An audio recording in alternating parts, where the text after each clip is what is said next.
Hey, this is James Pelton, and one of my most popular videos that everybody seemed to like was my blueprint for turning 10K into 300K in 1 year.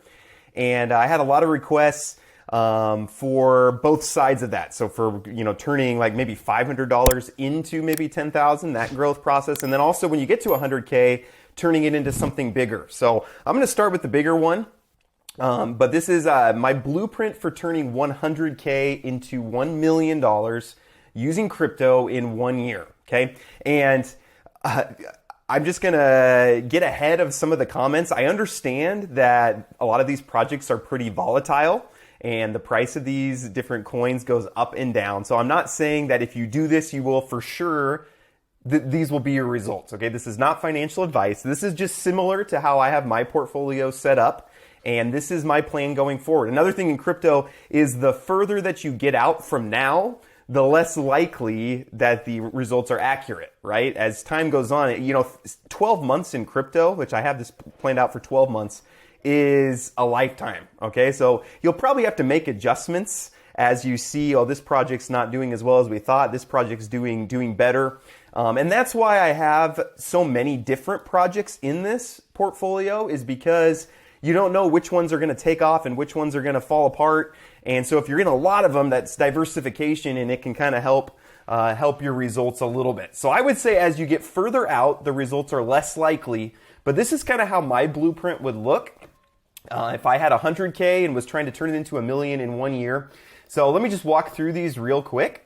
But first, you're putting in 100K, and there's probably about 1K in fees just between getting it over to Binance and then buying the coins you need and withdrawing.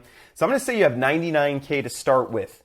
And so the first thing I would do is I would put 25K into Drip. So about a quarter of it into Drip. Okay. And some of you know that Drip is my number one project right now. Drip and StrongNodes are number one and number two. They go back and forth between each other. But this is Drip. You put in your deposit. There is a 10% tax. So that's why your first month return is lower than the rest of the months.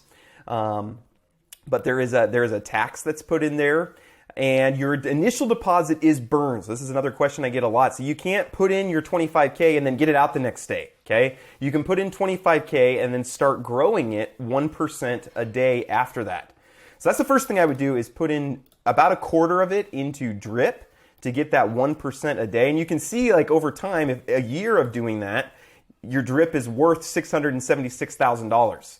So at that point, you can start taking out about $6,000 a day. Okay, that's super, super powerful project and will help your growth a lot. So, and again, the reason I wouldn't just put, some people would say, why not just put the whole 100K in there? But you want to diversify, because if Drip falls apart, at the end of a year, if these other, if 4 out of these 10 projects do really well, you'll still be okay with a couple falling apart. So a quarter into Drip.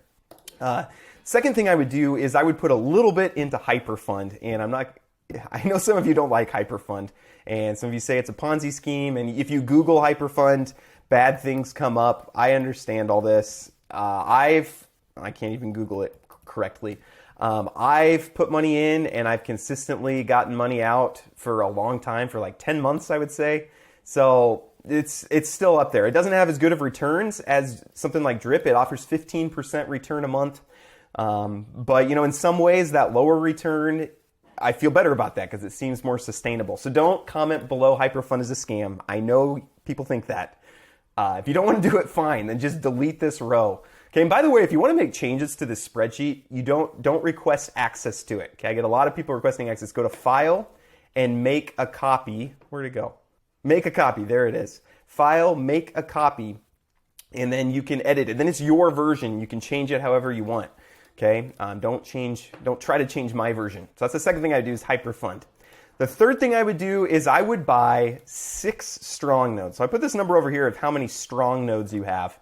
And if it was me, I would put almost half of your money into StrongNodes. Okay, there's no other project right now that seems as strong, seems as consistent, is offering as high of return. I really like StrongNodes. Again, it and Drip are probably my 2 favorite projects. And that's what I would do. I would buy 6 StrongNodes. And the benefit of getting 6 is you're already able to compound to another one each month. And then actually after a few months, you're able to compound to 2 a month. And then you can really grow, okay? So after a year of doing that, you could go from 6 up to 25 strong nodes, and then you're bringing in quite a bit of money. At 25, if prices stay the same, so 25 nodes that give 0.092 a day times 30 days times, if the token price is still around 700, you're making 48K a month off of strong. I guess I could have just looked there, saved myself some trouble, but 48K a month in income after a year starting at 6. So those are the top 3 that I would do. Then between the other 5, these are just things that I would put a little bit into. So these projects are not as powerful. YieldNodes is something that's more of just like a safety net. So it does well even in a bear market. And so I'd put a little bit in YieldNodes. It looks like about almost 10K. It has a lower return, but it's a little bit safer. So again, if you put in 10K and just compound, you double it over a year. And so that's just kind of a hedge against bear market or other things like that. Time Wonderland, I'm still pretty big on. Again, we don't know the monthly return. I just guessed 25%. The rebases are more like, 90%, but the price action of the coin goes up and down. So you put 3K into Time Wonderland, 3K into bomb.money, which I'm going to do a video about. This is one of my favorite projects right now. It's a fork of Tomb Finance. And I'll be doing a video about that here shortly. I just noticed you can see my farm going on in the background here. There you go. See, I leave this on in the background so that I just have a bunch to sell when I need my stars. See how I do that? Always thinking ahead. And then these Bitsgap bots. So I haven't done a video about this yet because I'm still kind of waiting to see how they perform. I haven't been running them for even a full month yet. But these are basically trading bots, and what they do is they go in and set, so like this is my Mask USDT one, but they go in and set a bunch of sell orders up here and buy orders down here around the current price. And then all they do all day is just buy when it goes low and sell when it goes high. Because you'll notice, coins never go like this. They go like this and then up a little and then down. Even when they're going down, they have trends where they go up sometimes. So that's what this does. So you can see it's made about 300. I've put, I think 12K in, and it's made about $370 in a couple weeks. So I'm still waiting to see the results before I make a video about that. But I would put a little bit into those Bitsgap trading bots and just kind of let them ride for a little bit. And then my last one, which I just did a video about this week, is Tomb Finance.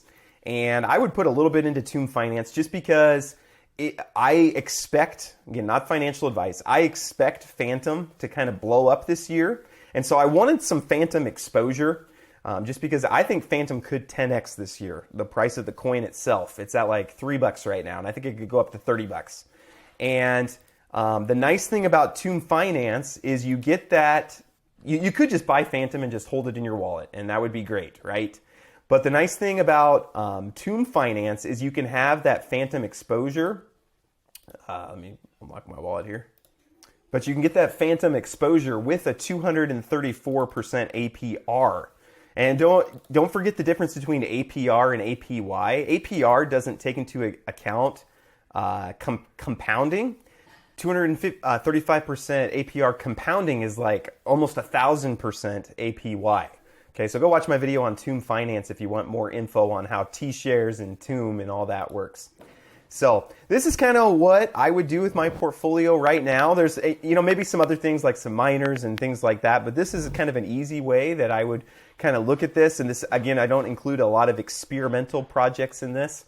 And then after a month, this is, I think, kind of what you might expect. And these numbers are probably pretty accurate. Again, when you're really close to now, you can get pretty accurate. The further out you go, there's so many variables that by the time you get to the end of a year, this could be drastically different. It could be drastically lower. That's what some of you will say is there's no way you're going to, but it could be drastically higher, honestly.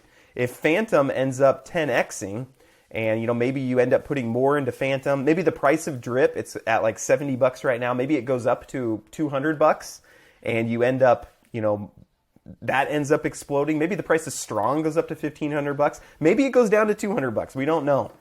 But kind of with how things are right now, after a month, you could kind of expect this. After 3 months, I think you could probably expect to be close to double. And again, this is the value of what you have in there. And this is if you just started taking it out, how much you would make monthly. Okay. And this is, I think, about the 6 month. And then that gets us to our $1 million after a year. So let me know what you think. Again, let me know if there's projects that you don't think should be in here. There's projects you think that should be in here. There's different allocations that you think. I'm open to criticism. I'm open to, well, we're almost in a bear market. I understand that might be true. There's some things maybe that I would do to hedge it more against a bear market, like taking some of your profit, instead of recompounding everything, maybe taking half of your profit and sticking it in Anchor Savings Protocol, where you're not really earning much. You're getting 20% APY, but you put enough in there. If you put $1 million into a 20% APY, I don't know why I always do these easy math things on calculators, just to show you. But you could be making $16K a month off of a pretty safe thing that will work probably through a bear market. So again, not financial advice. Feel free though to ask any questions. And I'll put this link to the spreadsheet. But again, go to File, make a copy. Don't try to change this spreadsheet. But yeah, thank you guys for watching, and I hope you have a great weekend.